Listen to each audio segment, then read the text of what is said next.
Hi guys, and welcome to another sea fishing tutorial, brought to you by Lighthouse. In this video, we cover one of the most important condition factors of sea fishing: wave action. We'll start by explaining how wind affects wave action, and why this matters, during which we discuss both the effect of onshore and offshore winds. We'll then cover how this affects the number of fish that you are likely to find at a mark. We'll also cover a number of fishing method factors that are directly affected by wind, including bait presentation, bite detection, and finally, how the wind can affect casting.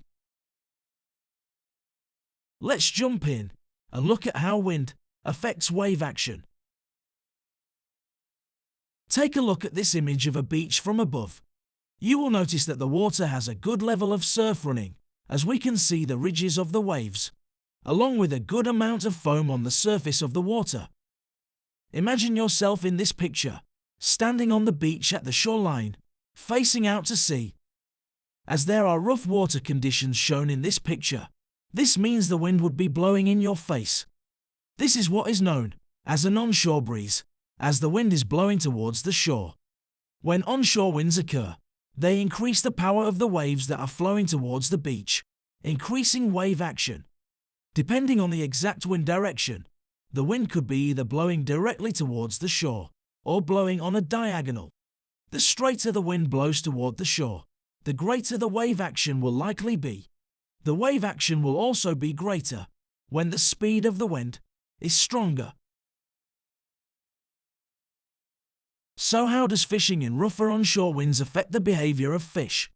Well, in the UK and Europe, most fish species will tend to stay offshore in rougher conditions that are beyond a certain level, so the fishing for most species generally will be poor. The one exception to this is, of course, the bass. This species is a powerful swimmer that is used to frequenting shallow water and often over rough ground. It will come inshore to feed on any marine life that may become dislodged during these fierce conditions. Certain species such as cod will tolerate water with a good level of wave action to a degree, but will stay offshore during very rough seas. It is important to note though, that the majority of fish species will usually fish better if there's some easy to moderate wave action, as opposed to none at all. This is because small marine life becomes dislodged, which gets bait fish feeding, which then in turn gets larger predators feeding. Though fishing for many species can be ineffective whilst seas are rough, it's actually during these times that many small marine creatures, like worms, shellfish and crustaceans, become dislodged. As a result, fishing immediately after these rough periods, once the waters have calmed, can actually be a very effective time to fish, as fish come back into the shallows to scavenge on the surplus of food available. So, we've seen how wave action can affect the fish, but what about the fishing methods that we use? One effect that can happen when fishing in rough water is that the lead will repeatedly bounce. This is often noticeable as the rod tip will bounce in rhythm to the lead, giving false bites. As the lead is not sitting secure on the bottom, it will be moved easier by any tidal current. On the flood, or in tide, this often results in the lead moving inshore, often into water that is too shallow, sometimes even beaching altogether if tide run is strong enough. Some of the ways that you can prevent this happening include using grip leads, especially fixed grip leads, as these provide stronger grips that don't fold under strong current. Another method involves simply using heavier weights, typically between 6 ounces to 8 ounces in weight. It's important to remember though, that certain conditions can simply be too rough to prevent these problems, no matter which type of weights you use. Another problem when it comes to rough conditions is the wind itself. It may reduce casting distance considerably when blowing towards the beach.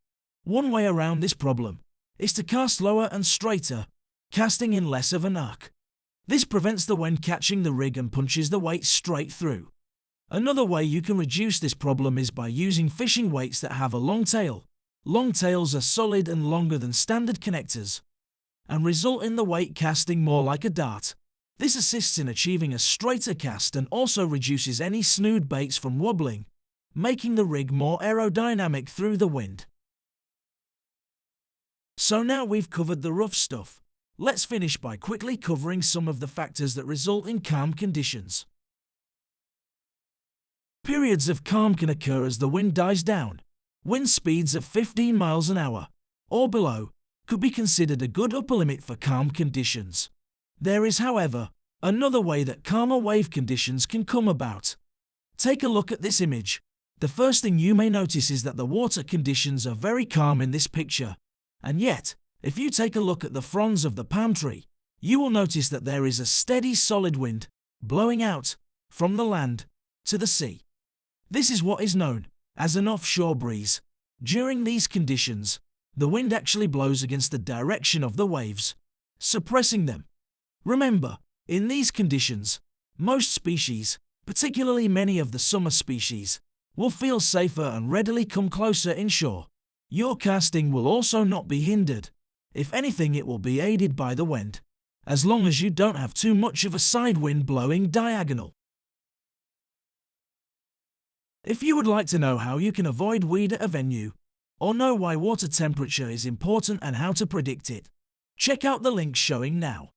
You can also visit the Lighthouse Sea Fishing Tutorials page by clicking the channel name below the video. This will allow you to find many videos on how to catch different species. All videos cover the best conditions for each species in greater detail. Thanks again for watching.